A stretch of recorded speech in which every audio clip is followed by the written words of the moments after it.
L'IDPS veut changer la constitution, pas pour l'article 217. C'est pour l'article 214. C'est pour ça qu'ils veulent changer la constitution. Il y a deux missions derrière. La cession du territoire congolais occupé déjà par le M23. Parce que ici, j'affirme, ici, que lorsqu'ils partent dans les négociations, nous ne sommes pas là. Nous ne sommes pas dans les négociations. Admettons aujourd'hui que l'on retire ces deux dispositions. Qu'est-ce que les Rwandais exigent dans les négociations? Là, le président aura la latitude de décider de tout ce qu'il veut. Il peut dire, vous savez, pour la paix à l'Est, j'ai décidé de céder l'Est de mon pays. Sans passer par référendum. Le peuple n'aura rien à dire parce qu'on n'aura plus cette disposition. On n'en aura plus. On n'aura plus cette disposition. Voilà pourquoi on doit s'opposer. Parce que depuis qu'ils ont commencé, personne n'a respecté la parole. Personne n'a respecté ses engagements. Alors ici, je crains, en regardant avec les yeux constitutionnels, ici, je remarque que l'article 214 et l'article 217, c'est l'expression de la plus haute intelligence qu'a existé dans notre pays en matière constitutionnelle. C'est-à-dire ici, si le président peut être incompétent dans n'importe quel moment, mais il ne saura jamais céder les territoires. Mais aujourd'hui, l'IDPS est buté devant l'incapacité de résoudre le problème de l'Est. Il se permet peut-être de dire, il faut retirer ces deux dispositions, on aura la liberté. Ils peuvent signer ça. En catimini, vous ne serez pas au courant. Et en comprenant mieux les deux articles, 214 et 217, en d'autres termes, le président voudrait tout simplement se passer de la souveraineté du peuple, puisque le souverain primaire, c'est le peuple. Voilà. À ce moment-là, le chef de l'État, si on supprimait les articles, deviendrait le pire monarque qui puisse exister. Et puis là, on doit avoir... Ici, on doit avoir peur du président de la République plus que tout. Parce que qui négocie les traités? Parce que tout le pouvoir lui reviendra. Qui négocie les traités? Qui négocie les traités? C'est le président. Qui signe les traités? C'est le président. Quand vous lisez l'article 213 de notre Constitution, c'est le président qui signe les traités, c'est le président qui négocie les traités. Maintenant, quand il veut céder les territoires, ce n'est plus lui. C'est le peuple, via l'article 214. Maintenant, il veut s'accaparer de tous ces pouvoirs-là. Avoir le plein pouvoir. Avoir le plein pouvoir. Alors, bypasser l'article 214. Et pour bypasser cela, il faut changer la constitution. Wax de Maman Mousseka, les Tokomaka légende. La 3.5, 4.5, to 5.5 $. Signature Yalibela et Tikali. Inoubliable avec le Wax de Maman Mousseka. Coucou, je suis Tendela, ambassadrice des chaises d'amour. Fini les événements avec des chaises qui ne ressemblent à rien. Fini les fêtes ou le deuil avec des chaises qui ne nous honorent pas. Fini les décorations avec des chaises de l'humiliation. Venez vous procurer les plus belles chaises de la capitale à petit prix.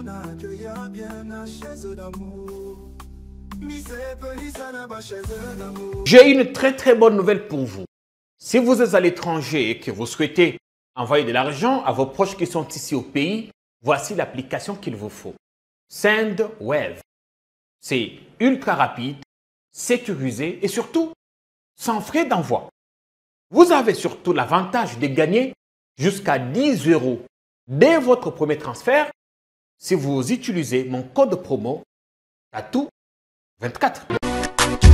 Hey hey! Na imprimerie Muzuri, Tobuki va prix ndenge à Kafu Kafu. Poche biso, qualité na moins cher. Imprimez vos bâches na 6 $ ya pamba. Et Suki Wanate, Tozape na ba service locola. Broderie industrielle, sérigraphie, offset, impression sur drapeau, tasse, polo, képi, roll-up ordinaire et VIP na prix 10 000. Yoka mon amer, Tobuki peba extend na 29 $ ya pambae. Alors, profitez de notre promotion pour bénéficier de moins 15% sur toutes vos impressions. Retrouvez-nous facilement sur l'avenue des Syndicats numéro 369, juste derrière la Sophie Bank, sur Flambeau, Kinshasa Gombe, RDC. Pour tout besoin, contactez-nous dès maintenant sur +243 98 000 45 15. Imprimerie Muzuri, vous dominez l'impression.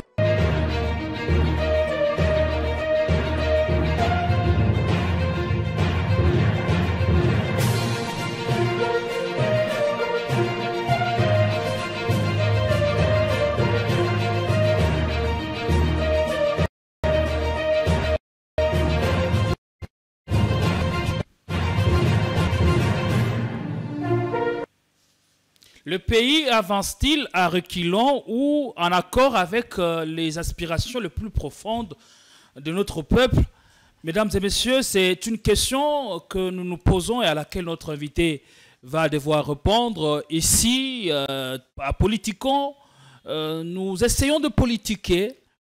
Politicon qui se présente de plus en plus comme une véritable vitrine ou tribune d'expression où nous recevons acteurs politiques de l'opposition, les dirigeants ou encore le militant pro-démocratie.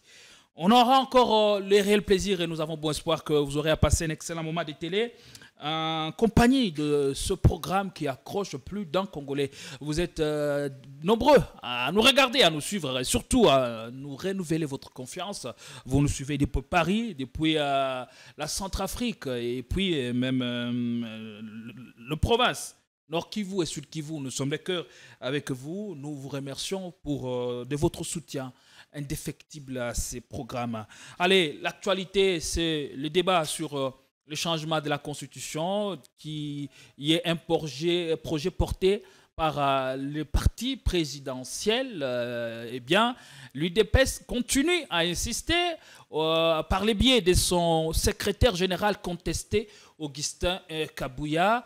Eh bien, l'objectif semble désormais très clair, c'est celui de changer quasiment la Constitution pour passer de la 3e à la 4e République. On en parlera. Quelles conséquences?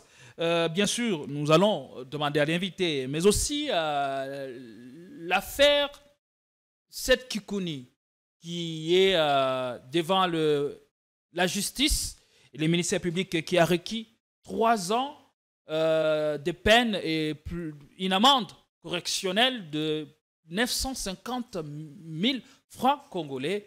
On va se poser la question, est-ce qu'il y a des chances que le président du parti politique et Pistes pour l'émergence du Congo puisse en sortir à ce niveau-là?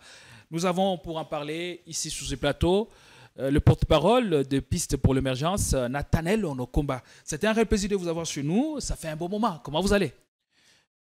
Bonjour, monsieur le journaliste. Merci pour cette invitation. C'est un honneur pour moi de me retrouver sur votre plateau. Ça fait bien longtemps parce que vous savez que nous sommes en train de traverser non seulement des moments difficiles vis-à-vis du plan général qui traverse notre pays, mais aussi particulièrement l'incarcération ou l'arrestation arbitraire de notre camarade, cher président Seth Kikouni. Donc, vous savez que votre plateau, c'est un plateau très sollicité. Donc, vous savez, quand vous passez ici une semaine, ce ne serait pas facile de revenir une autre semaine. Parce que c'est l'unique plateau où il y a encore de vérités qui se disent encore, où on peut parler librement sans toutefois être interrompu, où la liberté d'expression règne encore. Donc, souffrez que nous puissions venir pas tout souvent de temps à autre. Merci beaucoup. J'espère après le temps que vous avez pris à démarcher pour votre président, Seth Kikouni, nous pensons que vous avez toutes les ressources maintenant pour répondre à nos questions.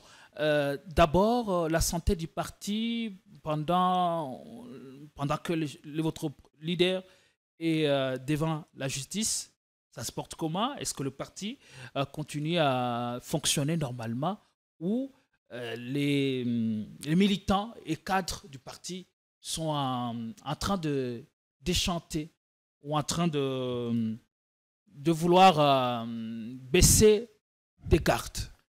Non, le parti fonctionne très bien. Le parti a sa personnalité juridique. Le parti est une institution à part entière avec des organes. Non seulement le président ou la présidence comme organe, il y a le secrétariat général, il y a les fédérations qui existent. Le parti fonctionne tellement bien.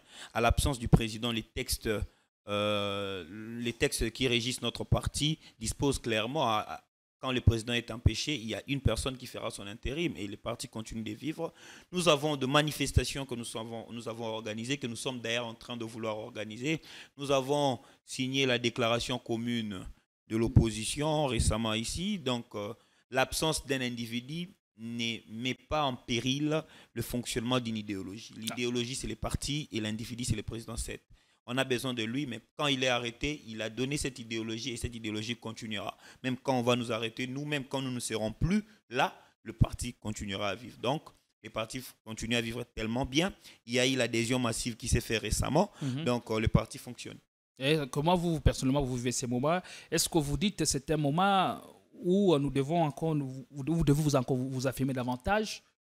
Un moment où vous êtes soumis pour une première fois, ou votre foi est soumise à une repreuve, ou votre engagement? La première épreuve la plus grave dans notre pays, c'est de naître congolais. Quand nous naissions déjà dans ces pays, nous avons beaucoup de défis à relever.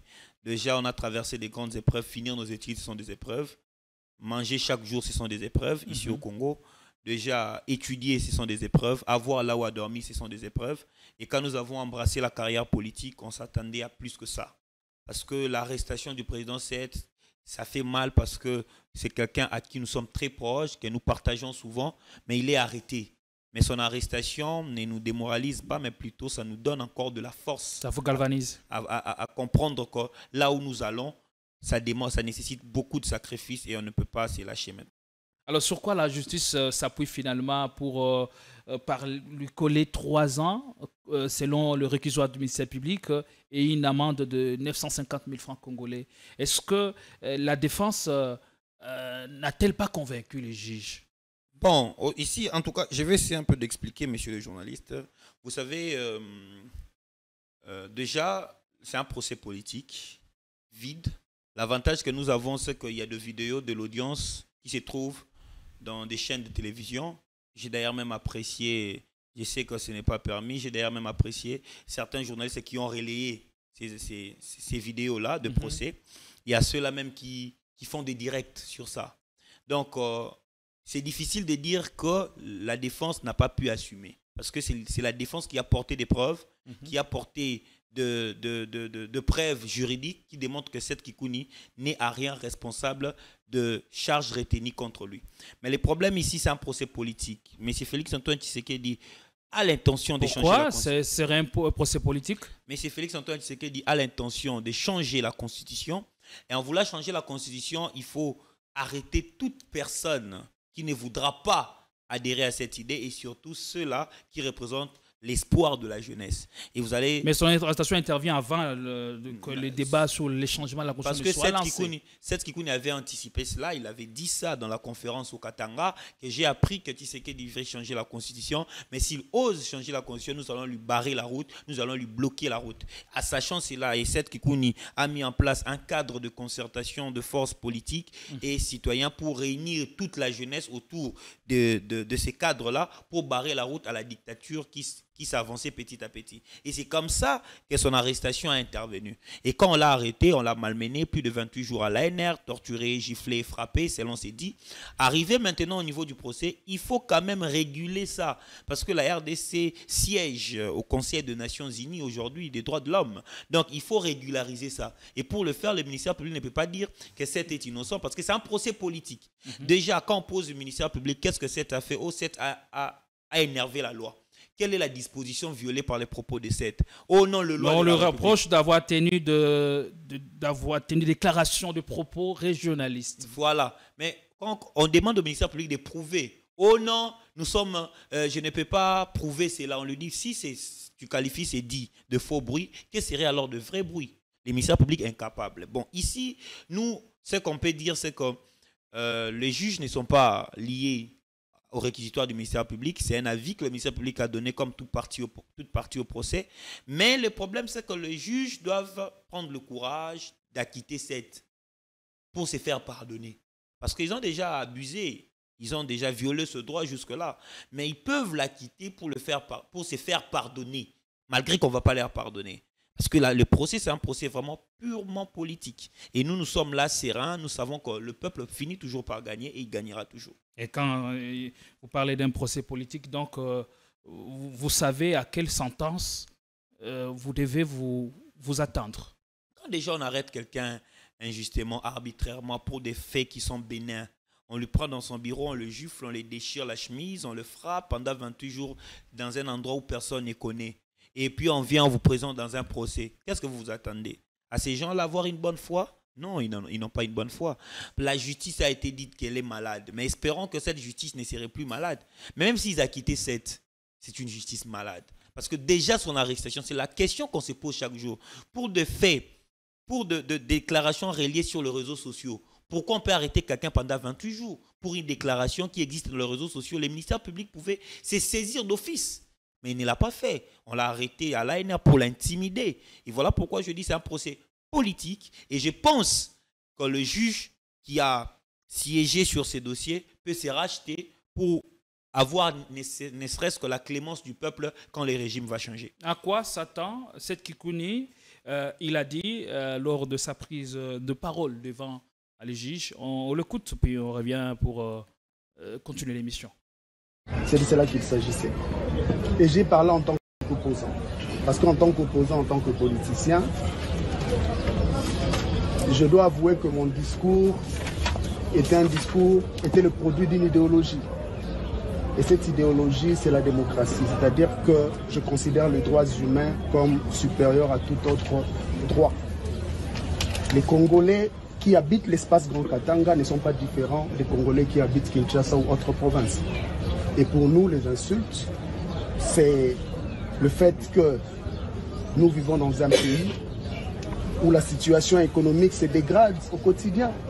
C'est-à-dire que nous élisons des gens et à la fin de la journée, les personnes qui nous dirigent sont incapables de nous assurer et de nous garantir le bien-être matériel. C'est une insulte, c'est une humiliation. C'est ce qu'elle essaie de dénoncer en tant que politique, en tant que politicien. Je pense que M. Kikouni a rappelé la dernière fois. Voilà, Seth Kikouni qui s'attend soit à une condamnation ou à un acquittement pur et simple de la part des juges du tribunal de paix de Gombe. Comment d'abord est-il préparé moralement et la santé physique est-elle au point? Oui, il est fort malgré les traitements inhumains, il est fort malgré les conditions carcérales inhumaines, mais il est là, il est fort, il sait à quoi il s'est mis. Quand on veut se battre pour le pays, il y a des sacrifices qu'il faut accepter. On ne s'attend pas à une condamnation ou à un acquittement, que la vérité soit dite. Et cette vérité, c'est l'acquittement de Seth Kikouni. Mais parce que c'est un procès politique, on ne s'entend pas à la clémence de qui que ce soit. Nous, on ne va pas demander qui que ce soit. Mais nous pensons que le jeu démocratique nécessite que le respect des droits des autres soit garanti. Et parmi ces droits, il y a la liberté d'expression. Si aujourd'hui, on commence à museler l'opposition, c'est tout simplement parce qu'il y a un projet machiavélique de changer la Constitution et de nous imposer la terreur, chose que nous n'allons pas laisser. Seth Kikouni, individu peut être arrêté, mais Seth Kikouni, idéologie, ne sera jamais arrêtée. Parce qu'après lui, surgira plus qui seront plus que lui. Les gens ont tué Mouzé, aujourd'hui il y en a plusieurs. Les gens ont tué Lumumba, aujourd'hui il y en a plusieurs. Je pense qu'un politique est celui qui a sa mentale forte. Et je pense que même sa femme est bien préparée, ses enfants seront préparés, sa mère est préparée. Nous aussi, on est préparés à tout ce qui arrivera. Parce que la messe a été déjà dite. La messe a été déjà dite. On a vu ça, la défense, sur la ligne de défense, qui est amenée par l'un de brillants avocats de maître Laurent Onyemba, qui a expliqué les raisons pour lesquelles Seth Kikouni devrait être acquitté et non arrêté, parce que ce qu'il a tenu à Lubumbashi, c'est dans le cadre d'une sensibilisation politique. Et pour ça, il ne devrait pas être poursuivi. Et à ce niveau-là, il y a peu de chances de le voir s'en sortir. Malheureusement, c'est ça la vérité. Quand les régimes en place ordonnent ton arrestation, c'est le régime qui décide ta libération. C'est ça que je peux dire. Merci beaucoup. On parle de la déclaration commune que vous avez signée. Il y a quelques jours, vous êtes contre le changement de la Constitution tel que le veut l'UDPS et le chef de l'État Félix Tshisekedi Tshilombo, mais au sein de l'UDPS, on porte de plus en plus le projet du changement de la Constitution et non de la révision. On va d'abord écouter, avant d'aller plus loin, le secrétaire général très contesté de l'UDPS, Augustin Kabouya, qui est revenu sur ce sujet qui suscite polémique et fantasme en République du Congo, et même déception et colère. Et puis, on va demander ce qu'en pense l'invité. Mais comment l'État doit sans toucher à cette constitution? Est-ce que droit à Congolais Zaliawa et à mon lobby boye biso campagne na biso à partir ya lobby et ça autour ya changement ya constitution. Et ça nous soutient que la population nous départage. Et eloko nini ya mutuya oyo Fachi Beton akotikela bakongole si ce n'est que pas changer constitution oyo kobimisa bango na boumbu. Ba discours nyonso bozali koyoka ono alingi po s'éterniser au pouvoir. Ono troisième mandat biso toza kuna te. C'est un discours pour manipuler le peuple, les faibles. Voilà, le parti présidentiel qui est très mobilisé, même préparé. Les troupes sont en ordre de guerre déjà pour la campagne de simplification de la nouvelle constitution qu'ils devront ou encore qu'ils veulent mettre sur pied. La première question, est-ce que pouvons-nous nous accorder à dire que le projet de l'UDPS est de plus en plus clair, ou il y a encore une ambiguïté qui essaye de régner? Merci beaucoup, monsieur le journaliste. Vous savez, l'UDPS a juste une mission. Et je pense qu'avant de répondre à cette question, j'ai suivi beaucoup de nos individus, beaucoup de nos frères. Les autres se sont permis de passer dans le plateau de télévision. Ils ont dit n'importe quoi. Voire même les hommes de Dieu, que nous avons la présomption de qualifier qu'ils écoutent le Saint-Esprit. Donc, souvent, je pense qu'il est temps pour nous de réguler ces secteurs-là. Parce que lorsqu'un individu se permet d'encadrer plusieurs individus, peut-être il est pasteur d'une église ayant 3000 membres, quand il a 3000 membres et qu'il dégage des faussetés, je vous garantis que ceci, il induit toute cette population en erreur. Et ici, je cite un pasteur qui s'est permis d'interpréter d'une mauvaise manière l'article 217. Vous savez, les pouvoirs politiques rendent fous, les pouvoirs politiques corrompent, les pouvoirs politiques rendent ivres. Voilà pourquoi il faut qu'il y ait un cadre pour son encadrement. Il faut qu'il y ait un instrument pour son encadrement. Et cet instrument pour l'encadrement du pouvoir politique s'appelle le droit constitutionnel. Le droit constitutionnel, c'est comme cette chaîne qui vient encadrer le chien qui s'appelle le pouvoir politique. Parce que quand on détient le pouvoir politique, on devient une autre personne. Raison pour laquelle vous allez voir, tout juriste n'est pas constitutionnaliste, mais tout constitutionnaliste est juriste. Et donc, quand on lit cette constitution, il faut avoir une portée spirituelle, que je dois dire, une portée spirituelle relative à l'interprétation de la constitution. La constitution ne peut jamais se lire une disposition et interpréter. C'est la combinaison de plusieurs dispositions qui donne le sens à l'esprit du constituant pire. Ici, ils fondent leur argumentaire sur l'article 217 de la Constitution qui prévoit la cession partielle de notre souveraineté à l'étranger. J'ai suivi un jeune sur un plateau de télé et j'ai suivi ces journalistes et je prends l'occasion de répondre directement parce que vous m'avez posé cette question. L'article 217 dispose qu'on peut céder une portion de notre souveraineté. C'est-à-dire, les territoires, c'est l'unique endroit où l'État s'exprime. L'État, si l'État veut s'exprimer, il va s'exprimer dans son territoire. C'est la notion du droit positif. C'est-à-dire, vous avez le droit, vous avez les règles que vous établissez. Mais, lorsque vous êtes en union ou en convention avec une autre personne, vous êtes obligé de ne pas appliquer tous vos droits parce que vous avez consenti avec cette personne. De céder une partie de votre souveraineté. C'est-à-dire, vous êtes musulman, chez vous, vous ne mangez pas de porc. Mais quand vous êtes en alliance avec un chrétien et que le chrétien vient vous rendre visite, malgré que c'est votre maison, parce que vous avez accepté d'accueillir ces chrétiens chez vous, si vous demande de prendre la bière, vous ne pouvez pas lui dire que chez moi, on ne prend pas la bière. Donc, cette disposition vous donne juste l'occasion d'accorder la chance ou d'accorder la paix à celui que vous êtes avec lui dans une convention. Ici, maintenant, j'avance. Cet article 217 dispose qu'on doit céder une portion de notre souveraineté. Mais la question qui devrait se poser, messieurs les journalistes, qu'est-ce qui se cache derrière l'UDPS? Parce que l'article 217 est secondé ou explicité par l'article 214. Secondé par l'article 214. Cet article dispose quoi? C'est-à-dire qu'à chaque fois qu'il y aura l'idée de céder le territoire, cette fois-ci pas la souveraineté, mais le territoire, que le peuple puisse décider. Par voie référendaire. Pourquoi on a mis cette disposition? Parce qu'une fois que quelqu'un est au pouvoir, il peut être incompétent. Il peut avoir des projets machiavéliques. Il y a des gens qui peuvent devenir président de la République démocratique du Congo tout simplement pour balkaniser le pays. Il aura l'idée de dire, je dois céder le territoire du Congo.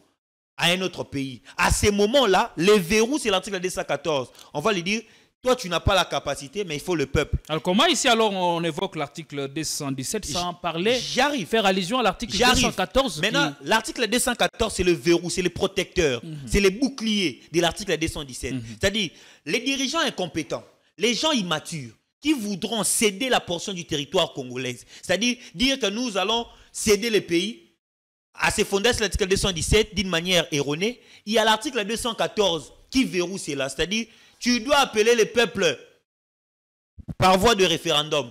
Maintenant ici, quels sont ces dirigeants capables d'appeler le peuple pour leur dire moi je vais vendre la terre du Congo, moi je vais céder le territoire du Congo? C'est incapable, impossible. Voilà pourquoi l'IDPS, sachant cela, incapable de trouver la paix à l'Est, parce que nous ne sommes pas là où il part négocier, hein. Avec le Rwanda, nous ne sommes pas là. Donc, pour parler avec le Rwanda, on ne sait pas. Qu'est-ce que le Rwanda exige? On ne sait pas. Admettons que le Rwanda exigeait la portion du terre de notre pays. Admettons que le Rwanda exigeait les territoires congolais. Une partie de l'Est. Et une partie de l'Est. Quels sont les moyens que le gouvernement a ou que l'IDPS a de céder les territoires de notre pays? Ils n'ont pas les moyens. Parce qu'une fois qu'ils voudront signer, ils seront obligés d'appeler le peuple par référendum. Mais pour couper court, qu'est-ce qu'il faut? Supprimons ces dispositions. Si vous supprimez la disposition 214 et 217, désormais, vous pouvez céder une portion du territoire congolais sans pour autant avoir des inquiétudes. Parce que nous allons tomber dans le principe de droit qui dispose que quand la loi n'interdit pas, elle permet. Parce que si on retire ces dispositions, la loi n'interdit plus. Et quand la loi n'interdit plus, c'est qu'elle permet. Ça veut dire, si je vous comprends bien, quand on touche à cet article pour le supprimer, l'article 214 tombera aussi. Tombera aussi, oui. Quand vous supprimez, c'est-à-dire l'IDPS veut changer la constitution, pas pour l'article 217, c'est pour l'article 214. C'est pour ça qu'ils veulent changer la constitution. Il y a deux missions derrière. La cession du territoire congolais occupé déjà par le M23, parce que ici, j'affirme, ici, que lorsqu'ils partent dans les négociations, nous ne sommes pas là. Nous ne sommes pas dans les négociations. Admettons aujourd'hui que l'on retire ces deux dispositions. Qu'est-ce que les Rwandais exigent dans les négociations? Là, le président aura la latitude de décider de tout ce qu'il veut. Il peut dire, vous savez, pour la paix à l'Est, j'ai décidé de céder l'Est de mon pays. Sans passer par référendum. Le peuple n'aura rien à dire parce qu'on n'aura plus cette disposition. On n'en aura plus. On n'aura plus cette disposition. Voilà pourquoi on doit s'opposer. Parce que depuis qu'ils ont commencé, personne n'a respecté la parole. Personne n'a respecté ses engagements. Alors ici, je crains, en regardant avec les yeux constitutionnels, ici, je remarque que l'article 214 et l'article 217, c'est l'expression de la plus haute intelligence qu'a existé dans notre pays en matière constitutionnelle. C'est-à-dire ici, si le président peut être incompétent dans n'importe quel moment, mais il ne saura jamais céder les territoires. Mais aujourd'hui, l'IDPS est buté devant l'incapacité de résoudre le problème de l'Est. Il se permet peut-être de dire, il faut retirer ces deux dispositions, on aura la liberté. Ils peuvent signer ça en catimini, vous ne serez pas au courant. On va venir se réveiller peut-être après 2 semaines, après 1 mois, le territoire est déjà cédé. Mais si cette disposition existe toujours et que cette constitution existe toujours, ils seront incapables de le faire. Et si on supprimait les deux dispositions, on vivrait alors comment? Parce que là, nous sommes dans le cadre du droit public international. Alors, le Congo vivrait comment? Si on supprime ces deux dispositions, quelles seraient nos relations avec les pays et les associations ou les organisations auxquelles nous appartenons? Voilà pourquoi je vous dis, les problèmes ici, ce n'est pas l'article 217. Parce qu'ils savent que nous sommes à l'EAC. Nous partons en Kenya sans visa. Nous avons la première personne qui a libre circulation des biens. Mobutu était déjà pour ça.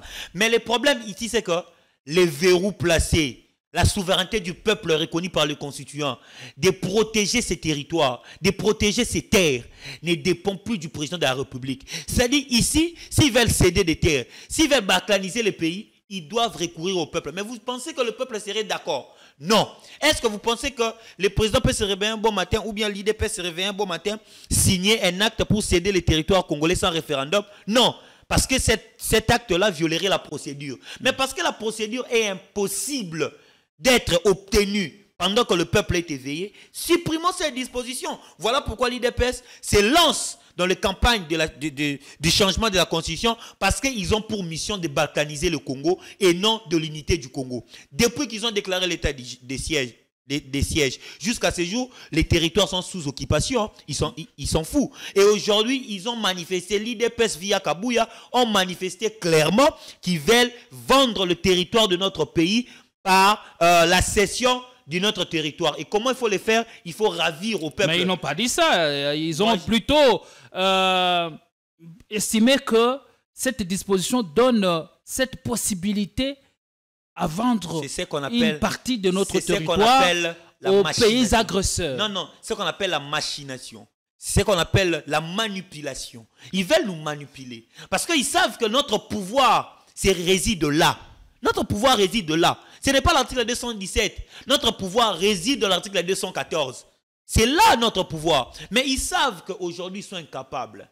Peut-être ces gens n'aiment pas les élections. Hein. Ces gens n'aiment pas la démocratie. Qui sait si l'IDPS a pour mission qu'après 2028, qu'ils puissent avoir l'Est pour eux-mêmes? Qui sait si c'est pour ça? Et en comprenant mieux les deux articles 214 et 217, en d'autres termes, le président voudrait tout simplement se passer de la souveraineté du peuple, puisque le souverain primaire, c'est le peuple. Voilà. À ce moment-là, le chef de l'État, si on supprimait les articles, deviendrait le pire monarque qui puisse exister. Et puis là, on doit avoir peur du président de la République plus que tout. Parce que qui négocie les traités? Parce que tout le pouvoir lui reviendra. Qui négocie les traités? Qui négocie les traités? C'est les présidents. Qui signe les traités? C'est les présidents. Quand vous lisez l'article 213 de notre Constitution, c'est les présidents qui signent les traités, c'est les présidents qui négocient les traités. Maintenant, quand il veut céder les territoires, ce n'est plus lui.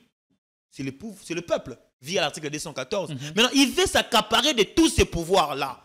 Avoir le plein pouvoir. Avoir le plein pouvoir. Alors, bypasser l'article 214. Et pour bypasser cela, il faut changer la Constitution. Parce que modifier, ça serait compliqué. Il faut changer la Constitution. Voilà pourquoi ils veulent changer la Constitution. En vous faisant haïr ces deux dispositions, vous aurez raison quand la nouvelle Constitution n'aura pas ces deux articles. Et après 2, 3, 4, 5, 6 mois, vous vous trouvez dans un pays où l'Est n'existe plus. Ils vous diront, non, moi j'ai signé le traité parce que c'est moi qui ai le garant de bon fonctionnement des institutions. Parce que quand le président signe les accords et traités, il ne dit pas au peuple qu'est-ce qu'il a signé. Quand il est allé dans l'EAC, il n'a pas exprimé la volonté de dire de son adhésion et de ce qu'il a pu signer là-bas. Qui signe les traités? C'est le président, non? Qui négocie les traités? C'est le président. Alors, non? la question maintenant, pour un président qui a assumé les fonctions de président de l'Union africaine, est-ce que le fait-il par ignorance ou par intention quand on semble méconnaître l'article 217? Est-ce que c'est par ignorance ou par intention qu'il l'est fait? Merci beaucoup, monsieur le journaliste. En réalité, les débats sur l'article 217 et le comportement du président, je l'ai bien résumé. Je pense que c'était fini. Vous savez pourquoi? Parce qu'il ne le fait pas par ignorance. Il essaie. Il connaît la pertinence, l'essence de cet article. Mais je vous ai donné l'intention cachée derrière. C'est lui le président, on ne le braque pas l'arme pour signer le traité ou pour négocier le traité. C'est de son plein gré. EAC a existé à l'époque de Kabila, nous n'étions pas là-bas. Kabila n'est jamais parti. Si c'est lui-même qui a voulu partir, le président a voulu partir lui-même. Il y est allé de son plein gré. Il est allé de son plein gré. C'est lui qui négocie, c'est lui qui signe les traités. Et quand il verra que ce traité n'est pas bénéfique au peuple congolais, il ne va pas signer. Dans cet article, il n'a pas raison d'être. Mais le problème, c'est que c'est l'article 214 qui vise. Aujourd'hui, si les Congolais laissent cette constitution être échangée, c'est la balkanisation systématique. Donc c'est pour cette raison qu'on n'évoque pas l'article 214. Non, il n'évoque pas cela. Ils vont seulement vous dire, nous pouvons céder, mais ils ne vous disent pas quelle est la procédure de céder. Parce que nous allons tomber dans le principe de droit.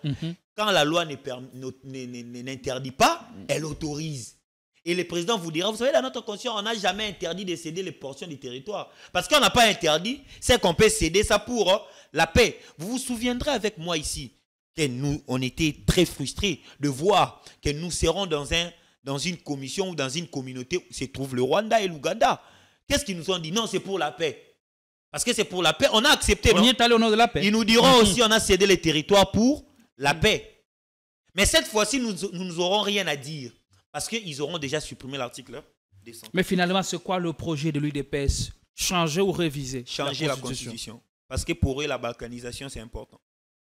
la localisation passe forcément par le changement de la Constitution. Par le fait de retirer ces deux dispositions. Et pour retirer ces deux dispositions, ils voudront changer carrément la Constitution. Voilà pourquoi ils commencent par diaboliser ces dispositions-là, en utilisant des pasteurs, en utilisant des jeunes. Et d'ailleurs, j'ouvre même une parenthèse. C'est ça même le problème de mon pays. Vous savez, il faut légiférer cette fois-ci dans les domaines ecclésiastiques.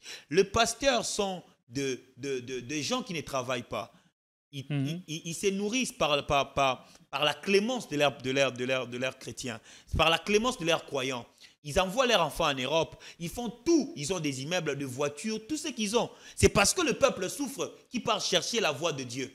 Mais aujourd'hui, nous voyons que le pasteur qui vit par nos moyens se décide officiellement de nous appauvrir encore très fort en soutenant ce qui ne marche pas. Écoutez les genres de prières que nous prions. 80% le Dieu du Congo, c'est un Dieu de la pauvreté, un Dieu qui donne l'argent, un Dieu qui donne les vêtements, un Dieu qui donne le travail, un Dieu qui donne les visas. Ces dieux-là, il est temps de se révolutionner contre ces dieux-là. Et ça passe par la prise de conscience. Est-ce que le projet ou la campagne est-elle désormais dans les églises? Parce que vous avez cité un pasteur qui a, du haut de la chair, qui a expliqué qu'il faille changer ou extirper l'article 217 de notre Constitution parce qu'elle donnerait possibilité, elle céderait une partie de notre souveraineté ou de notre territoire aux agresseurs. Mais parmi ceux qui tiennent un tel discours, il y a d'autres qui ont un discours différent, d'appeler les autorités, les dirigeants à faire mieux et à répondre aux aspirations du peuple congolais. Je parle de l'apôtre Roland Dallot, qui s'est illustré par ses prêches en disant non au détournement, mais aussi en appelant de tout ce fait à une justice qui élève la nation. On l'écoute. Justice et paix vont toujours de pair. Congo. Si nous ne pratiquons pas la justice, nous sommes une bombe à retardement.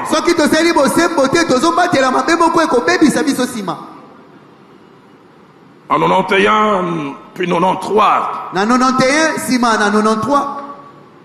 Pour ceux qui étaient un peu plus âgés comme moi, il y a eu le premier pillage.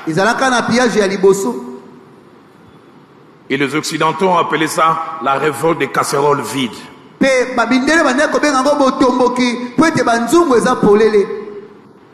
Les gens qui ont faim, les gens dont on ne reconnaît pas les droits, bombe à retardement. Je prie dans mon pays que le peuple d'abord ne soit pas seulement un slogan, qu'il soit une réalité, quelque chose que l'on recherche. Il faut en finir avec le détournement. Il faut recréer un véritable état de droit.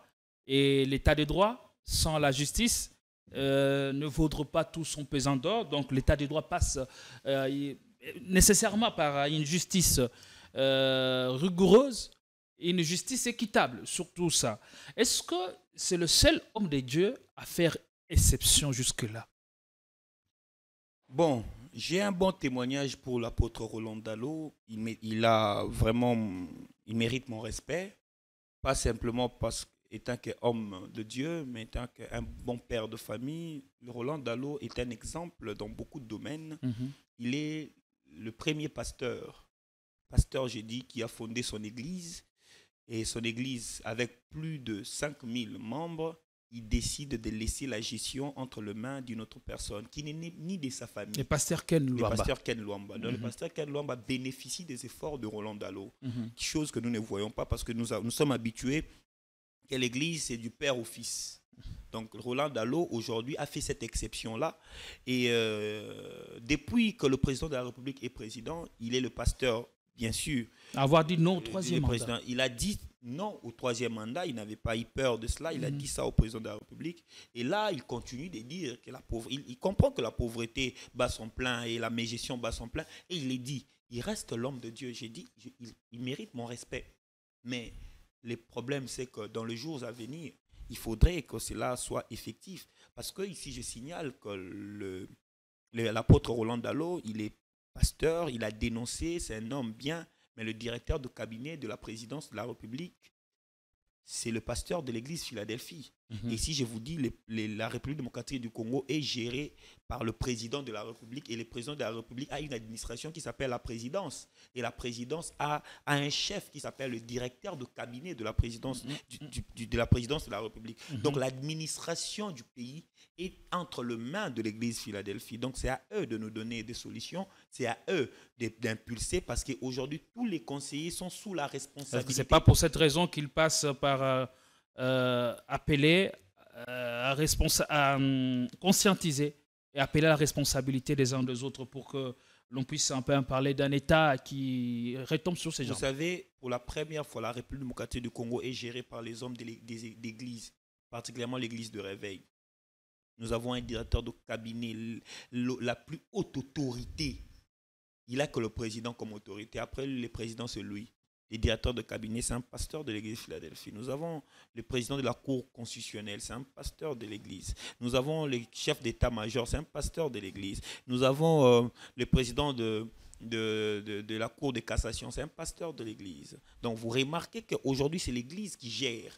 Mais pendant que cette église gère, où en sommes-nous? Qu'on ne se limite pas seulement aux dénonciations, mais que nous ayons des hommes dédiés comme de Martin Luther King et Roland Dallot et dans ces chemins-là. Que ceci ne se limite pas seulement à dénoncer, mais que les actions partent jusqu'au fond. S'il faudrait se joindre à nous pour les manifestations, on veut voir l'église Philadelphie se joindre à nous pour des manifestations contre le changement de la Constitution et pour la liberté d'expression dans notre pays. Parce que si cette Constitution qui établit un État laïque n'existe plus, et que ça établit un État catholique, il n'y aura pas des églises Philadelphie au Congo. Est-ce que ce qu'il dit, il en fait véritablement un combat, un credo, ou il est dit pour plaire à une certaine catégorie de gens? Bon, l'apôtre Roland Dallot, c'est un homme bon, c'est un père que je respecte beaucoup. Vous ne le voyez pas dire des choses pour plaire à qui que ce soit? Non, je sais que c'est un homme bon, un homme bien. Il mérite le respect. Je sais, quand j'ai dit ce qu'il a à faire, laisser ton église qui a plus de 5000 membres à la gestion d'une personne qui n'est ni de ta famille, ni ton petit, seulement parce que tu as vu l'étoile de Dieu en lui. C'est impensable dans le contexte congolais. Oui, c'est impensable. Il a cédé, il a laissé la gestion de l'église jusqu'à ce jour. Et puis imaginez quelle église? L'église où les présidents prient, l'église où plusieurs dignitaires sont là. Ne parlons même pas de dîmes, ne parlons même pas de offrandes. Il y va encore parce qu'il parlait, je le suivais dans une de ses vidéos, qu'il disait qu'il n'a pas de dîme, il n'a jamais reçu la dîme de celui à qui le public pense. Et donc, son éducation ou la formation qu'il a reçue ne lui permet pas de faire ça ou de demander de l'argent à un fidèle de son église. D'ailleurs, la dîme est placée dans les paniers d'offrandes. Ça, c'est son point de vue. Il reste toujours humain et on ne peut pas contredire là-dessus. Mais il a mon respect et je pense qu'il est parmi les gens qui méritent encore le respect dans ces pays. Mais le président Félix Tshisekedi, c'est son fils. Il s'est mis aussi de l'appeler, de lui dire qu'ici, il ne va pas bien. Et si le président Félix n'écoute pas, les directeurs de cabinet, c'est aussi son fils. Donc la solution aussi, le problème et la solution se trouvent à l'église Philadelphie. Est-ce que le combat politique a touché les églises? Mais l'église est au centre. L'église est au centre. L'attitude de l'église catholique, c'est l'attitude que devaient avoir toutes les églises. Parce que nous avons, je vous ai dit ici, le Dieu du Congo à 80%, c'est un Dieu pauvre. Même les chansons, il n'y a pas de chansons d'adoration au pays, il n'y a pas de chansons chrétiennes au pays ici, il n'y en a pas. Il y a des chansons de la pauvreté des situations sociales. Ozwa kinga na zéro, au komisinga héros. Tala lelo ndengo komisingai. Balinga ki babomanga nzamba le délivrer ngai. Nzamba me marabiso de zéro à héros. Toutes ces chansons-là, on s'inspire de la pauvreté. Non, on ne s'inspire pas de la pauvreté, pas seulement. On s'inspire des psaumes de David. Quel psaume? David a eu à en faire autant. Et c'est lui dont aujourd'hui on s'inspire. Je vous dis, messieurs les pour journalistes, composer des cantiques. Quand vous supprimez Alain Moloto dans ces pays, hein? Vous supprimez Alain Moloto dans ces pays, vous me citez à partir de 2010 jusqu'à ce jour une chanson qui parle de Dieu. j'adhère à l'Union sacrée. Il y en a beaucoup. Il n'y en aura pas parce qu'aujourd'hui, c'est seulement Nzambe a longola nga na 0, abali singai, banguna na ngai, bakoi, badindi na mai, nga na lekiboy. Tout ça, c'est la pauvreté, Seigneur. Nabala, Seigneur. Non, on ne peut pas prier un Dieu tout-puissant et ne jamais parler de ses exploits quand même. Non, mais quel exploit? Écoutez maintenant, ce serait quand même exagéré de votre part de dire ça. L'exploit de Dieu, c'est le cœur. L'exploit de Dieu, c'est l'amour. L'exploit de Dieu, c'est le bien vivre ensemble. Pourquoi résumer à Dieu l'exploit que Donald Trump peut te donner, que Elon Musk peut te donner, que Maman Olive peut te donner? Il n'y a Vous pas savez que pourquoi? ça. Laissez-moi finir. Il n'y a pas que ça. Dieu passe par les hommes. Vous savez pourquoi? Vous savez pourquoi?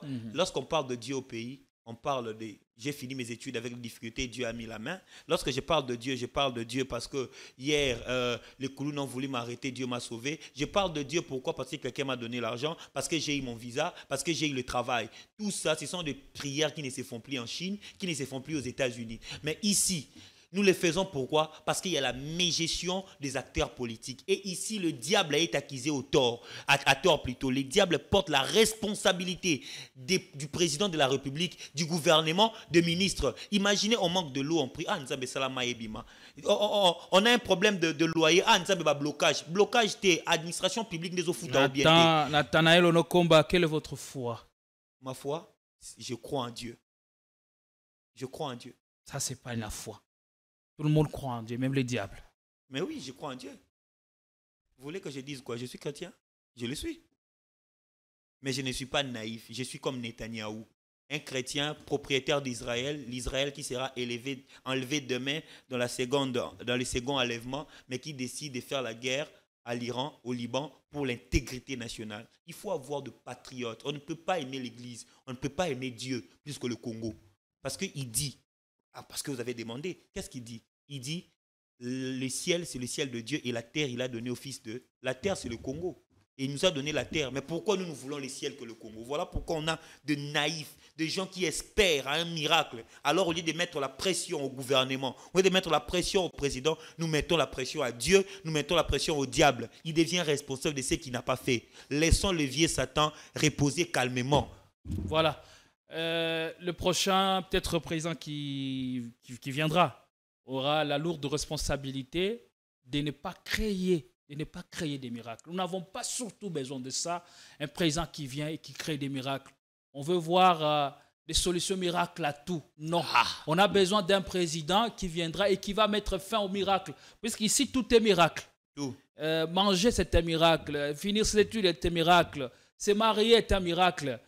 Mais nous ne pouvons pas demeurer dans cette situation, dans cet état de choses, mais plutôt, on a besoin d'évoluer. Un président qui viendra, qui va mettre fin à ce système ou à tous ces miracles pour que la vie devienne normale. Se marier normal, finir ses études normal, que ce ne soit pas, que cela ne puisse plus relever des miracles. Merci beaucoup. On va prendre la page publicitaire pour l'instant et puis on revient après. Ambassadrice des chaises. Fini les événements avec des chaises qui ne ressemblent à rien. Fini les fêtes ou le deuil avec des chaises qui ne nous honorent pas. Fini les décorations avec des chaises de l'humiliation. Venez vous procurer les plus belles chaises de la capitale à petit prix.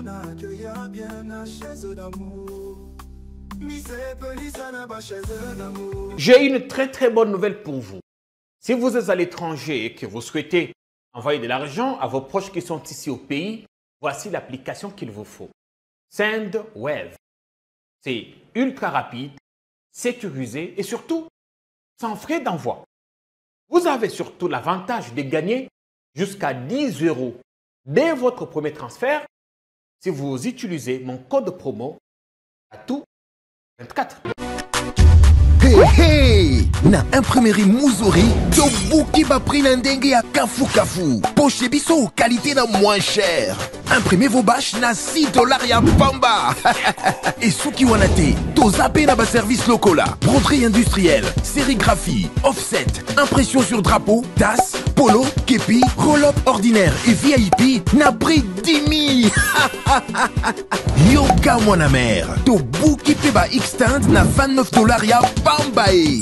Alors, profitez de notre promotion pour bénéficier de moins 15% sur toutes vos impressions. Retrouvez-nous facilement sur l'avenue des Syndicats numéro 369, juste derrière la Sophie Bank, sur Flambeau, Kinshasa Gombe, RDC. Pour tout besoin, contactez Contactez-nous maintenant sur plus 243 98 000 45 15. Imprimerie Mouzouri, vous dominez l'impression. L'opposition réunie mercredi au cercle interdiocésain dit non au troisième, non au changement de la Constitution pour Félix Tshisekedi, dont l'objectif est de s'éterniser au pouvoir. Eh bien, cette communication, cette déclaration commune tombe à pic au moment où l'UDPS veut passer à la vitesse supérieure et les intentions cachées sont telles que vous les avez explicitées sur ce plateau. Avant ça, vous avez amené une série de rencontres avec les acteurs politiques. Vous avez fait la rencontre avec Olivier Kamitatou, Martin Fayoulou.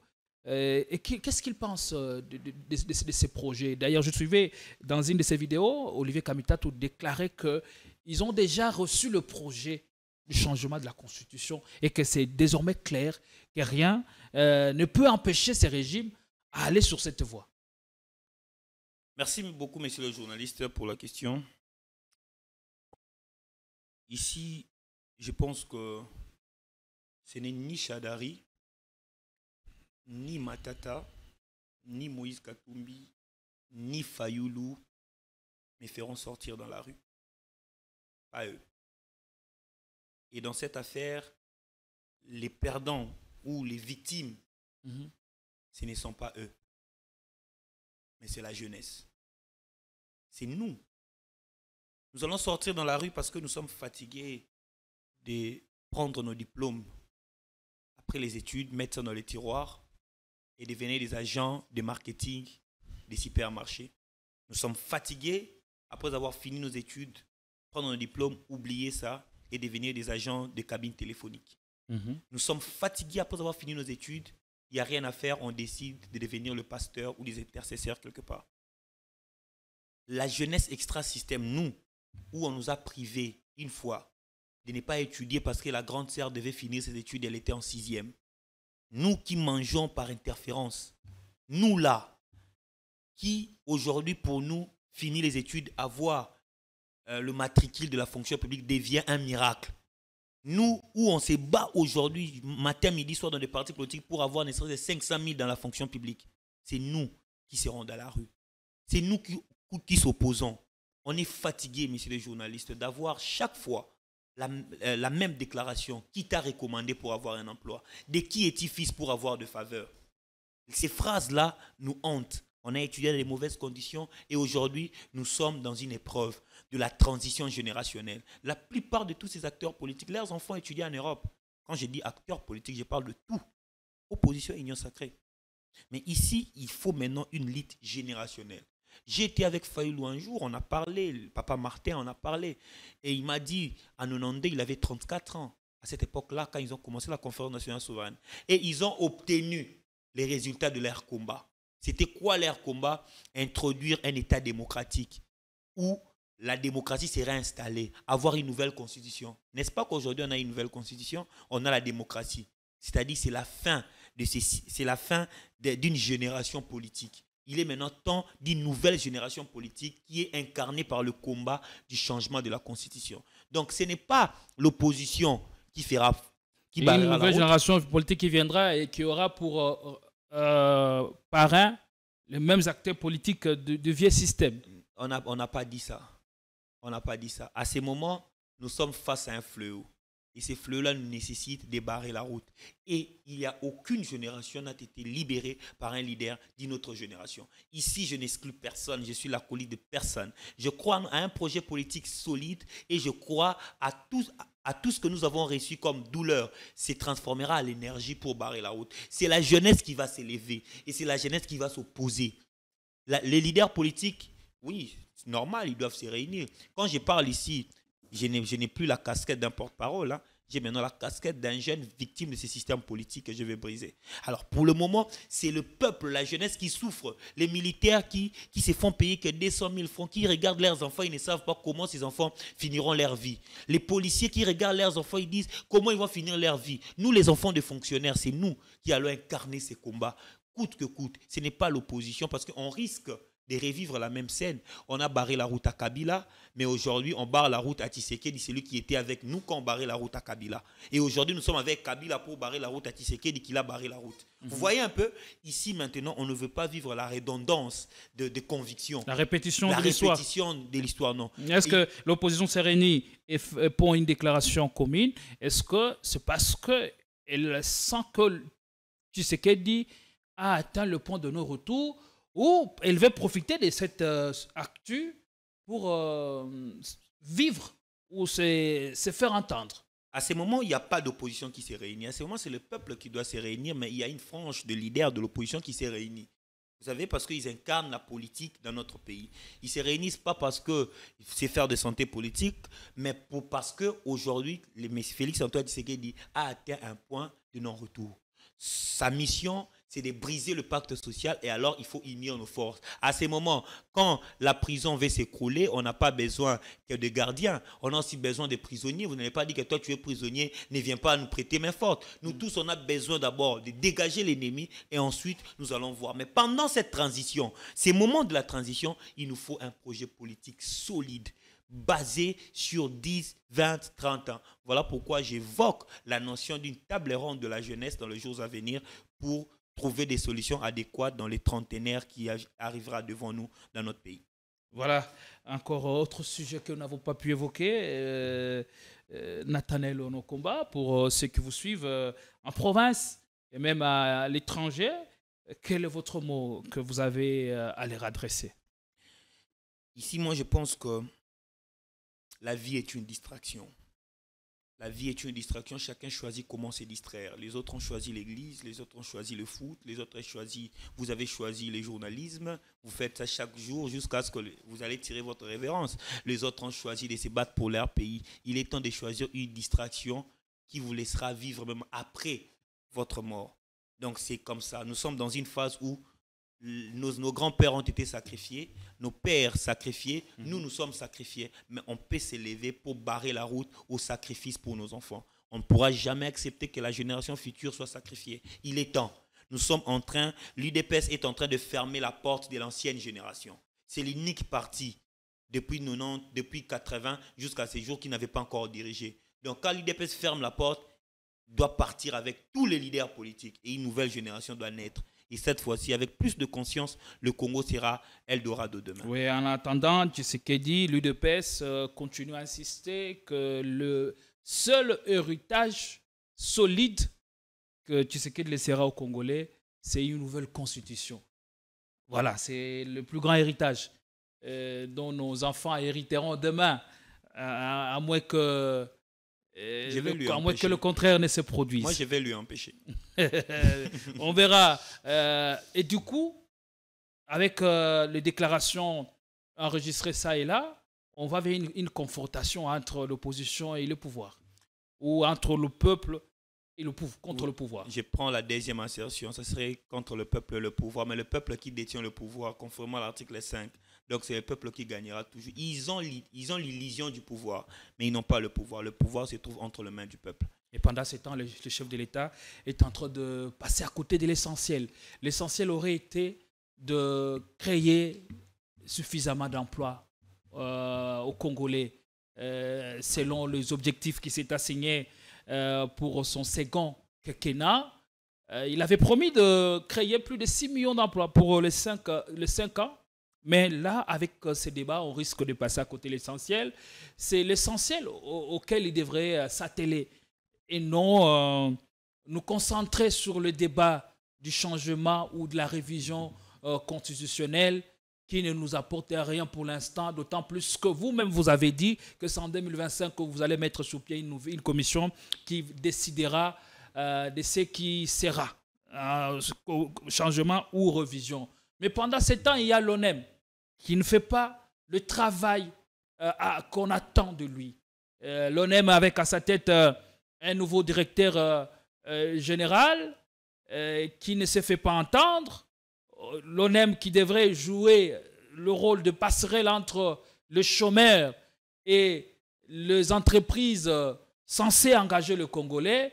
Il y a une sorte des crises qui s'invitent au niveau de l'ONEM. Alors, quel avenir pour la République démocratique du Congo? C'est vrai, en arrivant au pouvoir, vous avez mis beaucoup de moyens dans ces services et vous avez placé beaucoup de confiance en ce nouveau directeur général qui est là. Nous pensons, je crois que dans une émission beaucoup plus élaborée, revenir sur ça et parler de fond en comble de ce qui est fait, de ce qui n'est pas fait, mais aussi beaucoup de révélations. Nous allons y revenir avec force et détail, puisque force est de constater que l'ONEM est en train de patauger, de reculer au lieu d'avancer vers les objectifs à assigner. Merci beaucoup. On est arrivé à la fin de cette émission. Avec le même plaisir, nous vous retrouvons pour une autre émission sur votre chaîne Politico. Excellent week-end à toutes et à tous.